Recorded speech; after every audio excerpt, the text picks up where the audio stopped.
So hi everyone, welcome back to an another video. और आज की वीडियो में हम बात करने वाले हैं lesson 8 of colonialism and nationalism in India. Paper का नाम आपका colonialism and nationalism in India. और उसके अलावा जो आपका लेसन 8 है that is education and the rise of new middle class. So ये एक आपका जो है इंपॉर्टेंट पेपर है, और जैसे कि मैंने आपको बता रखा है कि इस पर्टिकुलर वीडियोज में मैं भी आपको सिर्फ इंपॉर्टेंट क्वेश्चन आंसर ही करवा रही हूँ। और हर वीडियो में मोस्टली मैं आपको 5 to 6 क्वेश्चन आंसर प्रोवाइड करती हूँ, जिसमें से 3 क्वेश्चन रहते हैं जो कि मैं आपको एक्सप्लेन करती हूँ, और बाकी क्वेश्चन कौन से रहते हैं जो कि बोनस क्वेश्चन होते हैं, जो कि आप वीडियो को पॉज करके रीड आउट कर सकते हैं। और हमेशा से मैं एक बात बोलती हूँ कि अगर आप मेरी वीडियोस को 2 बार देख लेंगे, कोई भी पर्टिकुलर लेसन की या चैप्टर वगैरह की, तो आप जो है इजीली पास भी कर सकते हैं और अपने एग्जाम में और ज़्यादा अच्छे मार्क्स भी लेकर आ सकते हैं। करते हैं आज की वीडियो को शुरू। Lesson 8, education and the rise of new middle class. इसमें आपको जो सबसे इंपॉर्टेंट टॉपिक्स मैं आपको बता देती हूँ। आपके एक तो सामने स्क्रीन पे जो सिलेबस है, तो इसका आप चाहे तो स्क्रीनशॉट वगैरह ले सकते हैं। मेजर तो इसमें जो रहता है, एक तो रहता है चार्टर एक्ट ऑफ 1813। उसके अलावा आपका जो है वुड डिस्पैच, मतलब वुड्स डिस्पैच जो 1854 का है वो, सेटलर यूनिवर्सिटी कमीशन, ये थोड़ा सा इंपॉर्टेंट रहता है क्योंकि बहुत ही कम बच्चे होते हैं जो कि पेपर के लिए ये चीज़ें याद करते हैं। उसके अलावा आपका कौन सा रहता है, that is Wardha scheme of 1937। तो ये 4 ऐसे टॉपिक्स हैं जो कि आपको जरूर पढ़ने चाहिए क्योंकि के पेपर में बहुत ज़्यादा इंपॉर्टेंस रखते हैं ये। आ जाते हैं अपने फर्स्ट क्वेश्चन पे, that is analyse the development of modern education in India. मतलब कि एक तो आपको एनालाइज करना है डेवलपमेंट का जो कि मॉडर्न एजुकेशन है इंडिया में, focusing on the various stages and key policies such as charter act of 1813। उसके अलावा है Wood's despatch and the Hunter education commission. तो इंट्रोडक्शन आप लिखोगे पहले तो कि जो डेवलपमेंट है मॉडर्न एजुकेशन इन इंडिया की, ये एक बहुत ज़्यादा कॉम्प्लेक्स नैरेटिव है जो कि shaped by the diverse stages and important policies that have left an indelible mark on the nation's educational landscape. First you have is Charter Act of 1813, जो कि ये इनैक्ट हुआ था with the overarching purpose of promoting education in India। और जो charter act है 1813 का, वो रिप्रेजेंट करता है एक क्रूशल टर्निंग पॉइंट को भी। Allocating funds for the development of education signaled the initial acknowledgement and education's role in the colonial administration's agenda। Next we have is Wood's dispatch of 1854। तो जो एक वाटरशेड मूवमेंट है Indian education में, जो कि woods dispatch जो है that is, ये इंट्रोड्यूस हुई थी एक कॉम्प्रिहेंसिव फ्रेमवर्क की तरह, characterised by its emphasis on mass education and the establishment of universities and the promotion of English as a medium of instruction. Wood's dispatch जो है वो रीशेप्ड है द एजुकेशनल ट्रैजेक्टरी। उसके अलावा बताया गया है कि जो इफेक्ट्स है वुड्स डिस्पैच के, वो बहुत ज़्यादा प्रोफाउंड है एंड फार रीचिंग है। जो स्टैब्लिशमेंट है of universities like Bombay, Madras, Calcutta, उन्होंने एक बहुत ज़्यादा इंपॉर्टेंट और सिग्निफिकेंट शिफ्ट जो किया है वो किया है towards a more organised and structural educational system पे, setting the stage for the subsequent advancements. Then we have is Hunter Education Commission। तो जो ये है हंटर एजुकेशन कमीशन, ये रिस्पॉन्ड करती है to the shortcomings of Wood's dispatch. जो Hunter commission है वो एक बहुत ज़्यादा क्रिटिकल जंक्चर है इन एजुकेशनल रिफॉर्म। उसकी जो रिकमेंडेशंस है एम्फेसाइज करती है प्राइमरी एजुकेशन को, वोकेशनल ट्रेनिंग को and the need for educational institutions catering to diverse needs.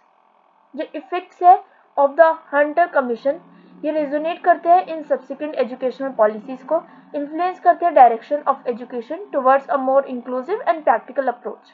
Thereby ये एड्रेस करती है evolving needs of society. Conclusion आपका आ जाता है डेट इज की इन कंक्लूजन जो डेवलपमेंटल जर्नी है मॉडर्न एजुकेशन इंडिया की, वो स्पैन करती है from a charter act of 1813 to Hunter education commission, and ये रिप्रेजेंट करती है एक डायनेमिक नैरेटिव को। सारी पॉलिसी जो है, जो कि डिस्टिंक्टिव फीचर्स है उसके, वो एक बहुत ज़्यादा इंपॉर्टेंट और वाइटल रोल प्ले करती है in shaping the contours of India's educational landscape, leaving an enduring legacy for generations to come. Next we have is question number 2, that is examine the Indian University Act of 1904 and the Government Resolution of Education Policy of 1930, जो कि highlight करती है उनके significance को और impact को on the education system in India. तो सबसे पहले आपके दो इसमें बताया गया, एक तो है इंडियन यूनिवर्सिटी एक्ट ऑफ 1904 और दूसरा है government resolution on education policy of 1913। So introduction देख लेते हैं कि जो अर्ली 20th सेंचुरी है जो कि विटनेस करती है एक significant milestones in the evolution of India's education system, with the Indian Indian University Act of 1904 and the Government Resolution on Education Policy of 1913 emerging as a pivotal contributors। पहला जो है आपका वो है इंडियन यूनिवर्सिटी एक्ट जो कि है 1904 का। तो ये जो है इनैक्ट हुई थी ताकि एड्रेस कर सके डेफिशिएंसीज को in the existing university structure. जो इंडियन यूनिवर्सिटीज एक्ट है 1904 का, ये एम करती है at enhancing administrative efficiency through reforms in governance, examinations and affiliations. It sought to streamline the functioning of universities।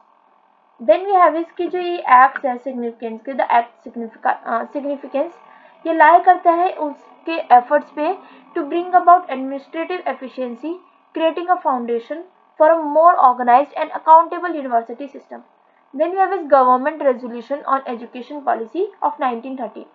तो जो रेजोल्यूशन है वो एक मार्क करता है एक crucial phase in Indian educational policy, emphasize करता है need for a flexible and diversified educational system पे। ये रिकॉग्नाइज करता है the importance of vernacular languages. It's sought to align education with the socio cultural milieu of India. जो resolution है significance, जो resolution का जो सिग्निफिकेंस है वो लाया करता है in its foresighted approach, acknowledging the cultural diversity of India and attempting to integrate it into the educational fabric। Conclusion।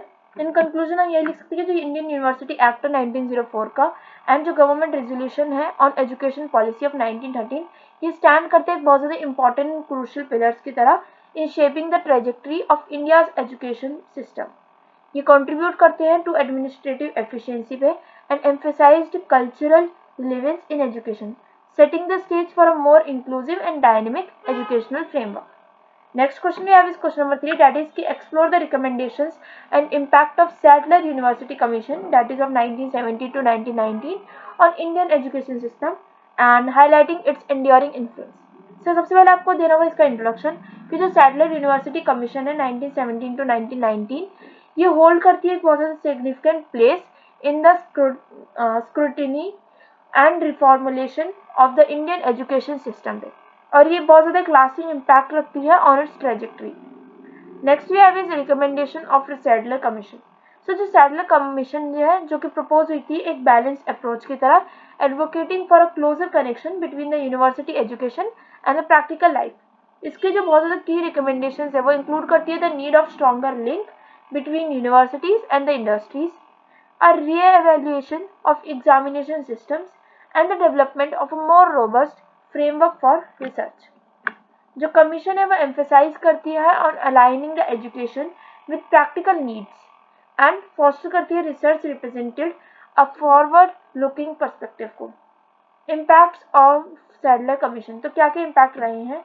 तो जो कमीशन है वो जो कमीशन रिकमेंडेशन है वो कैटलाइज्ड है tangible changes in the education system। Universities जो है वो started adapting their curricula to align with practical requirements and the research ecosystem witnessed a gradual but substantive transformation। जो lasting impact है of the Sadler Commission जो कि लाया करता है अपने रोल पे as a catalyst for change, influencing subsequent policies and approaches in the realm of education। Conclusion।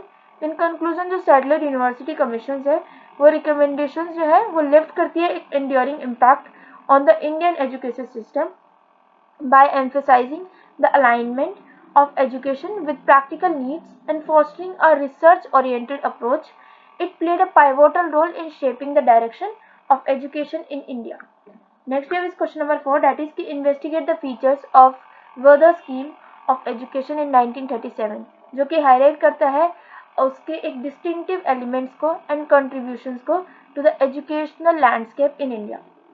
सो ये एक ऐसा बोनस क्वेश्चन है जिसे मैंने आपको बोल रखा है। एक और आपका बोनस क्वेश्चन है दैट इज कि explain the sergeant plan of education in 1944 delving into its major recommendations and the impact it had on shaping post-independence educational policies in India।